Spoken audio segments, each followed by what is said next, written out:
ಸರ್ಪಗತಿಯಲ್ಲಿರ್ತದೆ. ಸರ್ಪಗತಿ ಅಂದರೆ ಸರ್ಪದ ಹಾಗೆ.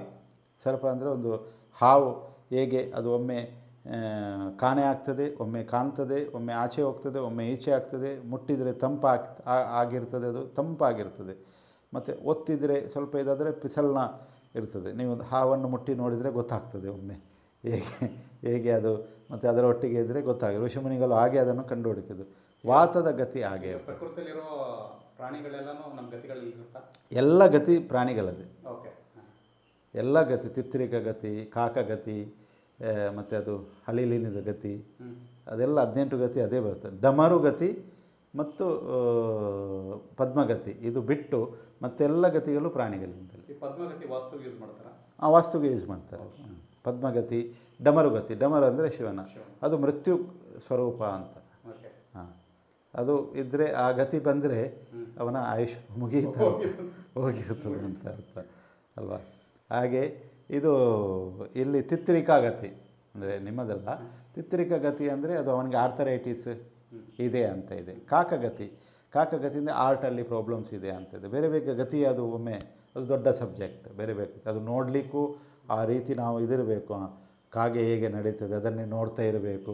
ಮತ್ತು ನಾವು ಸೂಕ್ಷ್ಮವಾಗಿ ಗಮನಿಸಬೇಕು ಹೇಗೆ ಇದೆ ಅದು. ಕಾನ್ಸಂಟ್ರೇಷನ್, ನಾಡಿ ನೋಡೋದು ಅಂದರೆ ಧ್ಯಾನ ಮಾಡಬೇಕು ಕಂಪಲ್ಸರಿ. ನೀವು ಇಲ್ಲದ್ರೆ ಮನಸ್ಸು ಎಲ್ಲಿಯಾ ಇದೆ, ನಾವು ಎಲ್ಲಿಯಾ ಮಾತಾಡ್ತಾ ಇದ್ದೇವೆ, ಎಲ್ಲಿ ಹೀಗೆ ಕೈ ಇಟ್ಟಿದ್ದೇವೆ, ನಾವು ಹೇಳಲಿಕ್ಕೆ ಆಗೋದಿಲ್ಲ. ಯಾಕೆ ನಾವು ನಿಮ್ಮ ಪ್ರಾಣವನ್ನು ಹಿಡಿಯುವುದು. ಮತ್ತು ನಮ್ಮ ಪ್ರಾಣ ತೊಗೊಂಡಾಗ ನಾರ್ಮಲ್ ನಾಡಿ ಪರೀಕ್ಷೆ ಮಾಡಿದಾಗ ನಮ್ಮಲ್ಲಿ ಏನು ಆಯುಷ್ಮಾನ್ ಒಂದು 3,000 ಜನ ಕಲ್ತಿದ್ದಾರೆ. ಸೊ ಅವರಿಗೆ ಯಾವಾಗ ನಾಡಿ ಟಚ್ ಮಾಡ್ತಾರಲ್ಲ ಅವಾಗ ಸಮಸ್ಯೆ ಆಗ್ತಾ ಇರುತ್ತೆ. ಯಾಕೆ ಆಗುತ್ತೆ ಹಾಗೆ? ಅಂದರೆ ಸಾಧ್ಯ ಇಲ್ಲ ಹಾಗೆ. ಅಂದರೆ ಅವ್ರಿಗೆ ಟಯರ್ಡ್ ಆಗ್ಬಿಡ್ತಾರೆ, ಫುಲ್ ಟಯರ್ಡ್ ಆಗ್ಬಿಡ್ತಾರೆ. ಅದು ಎನರ್ಜಿ ಪಾಸ್ ಆಗ್ತದೆ. ಎನರ್ಜಿ ನಿಮ್ಮದು ಎನರ್ಜಿ ನಾಡಿಯಲ್ಲಿ ಅದಲ್ಲ. ಈಗ ನಾನು ನಿಮಗೆ ಟಚ್ ಮಾಡಿದಾಗ ಅದಕ್ಕೆ ನಮ್ಮ ಶಾಸ್ತ್ರದಲ್ಲಿ ಹೇಳಿದೆ, ಒಬ್ಬ ಕೂತ್ಕೊಳ್ಳುವಾಗ ಅದು ಹೇಳ್ತಾರಲ್ಲ ಅಮಿತಾಬ್ ಬಚ್ಚನ್ಜಿ, ಮಾಸ್ಕಿ ಜರೂರಿ ದೋ ಗಜ್ಕಿ ದೂರಿ ಅಂತ. ಹಾಗೆ ಅದು ಎನರ್ಜಿ ಲೆವೆಲ್ ಪಾಸ್ ಆಗ್ತದೆ. ಎಲ್ಲರದ್ದು ಓರ ಇರ್ತದೆ. ಓರ ಅದು ಏನು ಹೇಳ್ತಾರೆ, ಓರ ಅಲ್ವಾ, ಪ್ರಭಾವಲಯ ಅಂತ ಇರ್ತದೆ. ಅದಕ್ಕೆ ಏನು ಮಾಡಬೇಕಾಗುತ್ತೆ? ಅದಕ್ಕೆ ನಾವು ಪ್ರೊಟೆಕ್ಟ್ ಆಗಬೇಕು. ಇಲ್ಲರ್ಸ್ಗಳು ಯಾರು ನಾಡಿ ನೋಡ್ತಾರೆ ಅವರು ಪ್ರೊಟೆಕ್ಟ್. ಯಾಕೆ ಅವ್ರು ಧ್ಯಾನ ಜಪ ತಪ ಮಾಡಬೇಕು. ಆ್ಯಕ್ಚುಲಿ ಇದು ಟ್ರಾನ್ಸ್ಫರ್ ಹೇಗೆ ಆಗೋದಂದರೆ ನಿಮ್ಮ ಮನಸ್ಸಲ್ಲಿ, ಈಗ ನೀವು ಕೂತಿದ್ದೀರಿ ಇಲ್ಲಿ ಉದಾಹರಣೆಗೆ, ನಿಮ್ಮಲ್ಲಿ ನೆಗೆಟಿವ್ ಎನರ್ಜಿ ಇದೆ ಅಂದರೆ ಬಹುಶಃ ಒಂದು ಉದಾಹರಣೆ ಇಟ್ಕೊಳ್ಳುವ.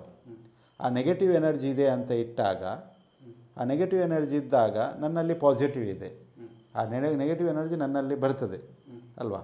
ಆಗ ನಾನು ಏನು ಮಾಡಬೇಕು, ನನ್ನಲ್ಲಿ ಆ ಇದು ಬರದ ಹಾಗೆ ಏನು ಹೇಳ್ತಾರೆ, ನೆಗೆಟಿವ್ ಎನರ್ಜಿ ಎಲ್ಲಿಗೆ ಪಾಸ್ ಆಗೋದು ಫಾಸ್ಟ್, ಟಯರ್ಡ್ ಆಗೋದು ಎಲ್ಲಿಂದ?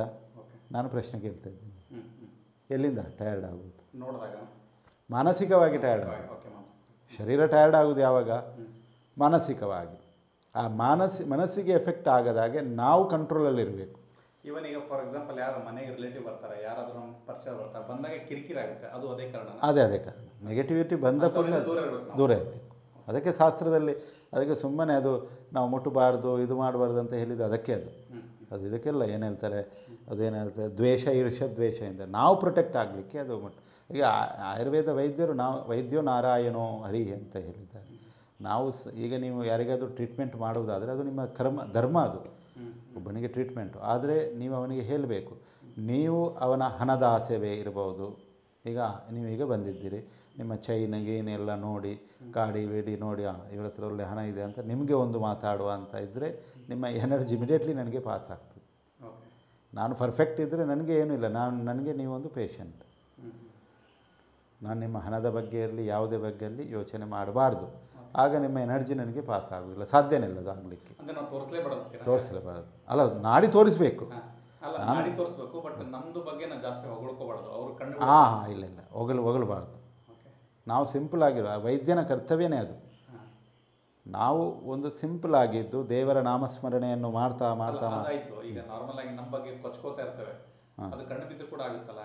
ಆಗಾಗ್ತದೆ. 100% ಕೊಚ್ಚಿಕೊಳ್ಳುವ ವೈದ್ಯನಾಗಲಿಕ್ಕೆ ಸಾಧ್ಯ ಇಲ್ಲ ಶಾಸ್ತ್ರದ ಪ್ರಕಾರ. ಕೊಚ್ಚಿಕೊಳ್ಳುವ ಇದು ಹೇಗೆ, ಅವನಿಗೆ ಜ್ಞಾನ ಇದ್ದರೆ ಕೊಚ್ಚಿಕೊಳ್ಳೋದು. ಅದು ಹೇಳ್ತಾರಲ್ಲ,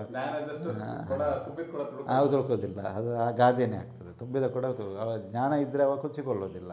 ಜ್ಞಾನ ಇಲ್ಲದಿದ್ದರೆ ಮಾತ್ರ ಅವ ಕೊಚ್ಚಿಕೊಳ್ತಾನೆ. ಅದು ಹಾಗೆ ಇದು ಹೀಗೆ, ಅದು ಹಾಗೆ ಇದು ಹೀಗೆ ಅಂತ. ಇಲ್ಲದ್ರೆ ಮೌನವಾಗಿರ್ತಾನೆ. ಯಾರಾದರೂ ಬಂದರೆ ಮಾತ್ರ ಅವನಿಗೆ ಆ ವಿಷಯವನ್ನು ಹೇಳ್ತಾನೆ. ಮತ್ತು ಆ ಜ್ಞಾನ ಅವನಿಗೂ ದಕ್ಕುವುದಿಲ್ಲ, ಯಾರು ತಗೊಳ್ತಾನೆ ಅಲ್ವಾ, ಅವನಲ್ಲಿ ಆ ಕೆಪಾಸಿಟಿ ಇದ್ದರೆ ಮಾತ್ರ ಅದು ಪಾಸ್ ಆಗೋದು.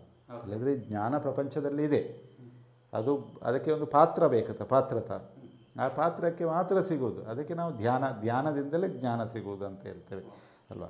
ಹಾಗೆ ಅದು ಎನರ್ಜಿ ಇದಾಗ್ತದೆ. ನೆಕ್ಸ್ಟ್ ಈಗ ನಾನು